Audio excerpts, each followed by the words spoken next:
Hey everyone, it's June 2nd, and that means that if today is your birthday, you shared with Peter Sutcliffe, an English serial killer known as the Yorkshire Ripper, who murdered at least 13 women in the late 1970s, and that is him right up there. Born to a working-class family in 1946, Sutcliffe didn't have many friends as a child, and was raised by an alcoholic father who often was violent with the family, including an incident when he broke a glass over Peter's head. He quit school at the age of 15 and worked a series of menial jobs, including as a gravedigger in the 1960s, before becoming a truck driver, giving him freedom of movement across the region. First meeting his future wife in 1967, the two were married in 1974, but it was a marriage riddled with infidelity and an inability to have children. Sutcliffe frequented prostitutes throughout his life, and it is believed that an early experience with one who cheated him out of money fueled his hatred of women. He first showed violent urges towards women in 1969 when he attacked a prostitute, hitting her in the head with a rock. Though authorities were notified, no charges were filed. In 1975, his aggressive actions resurfaced, bashing a woman he saw walking down the street in the head with a hammer before slashing her stomach with a knife.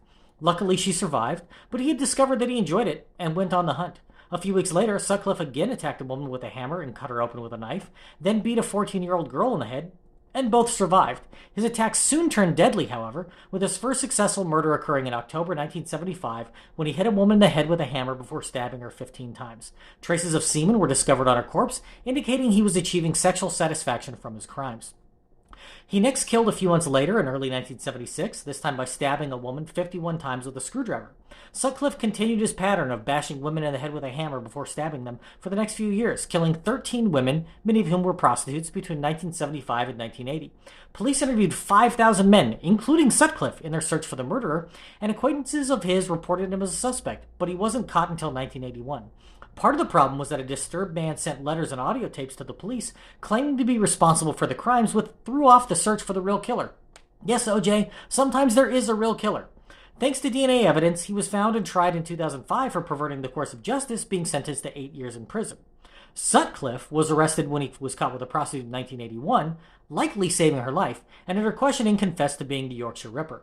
At trial, he pleaded guilty to manslaughter, saying that it was God's will that he killed his victims, claiming to have heard a voice commanding him to kill when he was working as a gravedigger, and that it came to him through the headstone of a Polish man.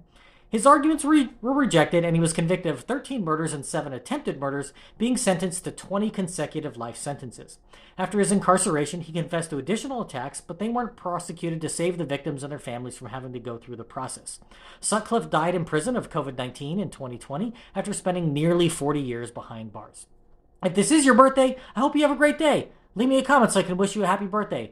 If you know somebody whose birthday it is today, send them this video so you can find out all about their birthday twin. And to Peter Sutcliffe, I say, happy birthday, you bastard.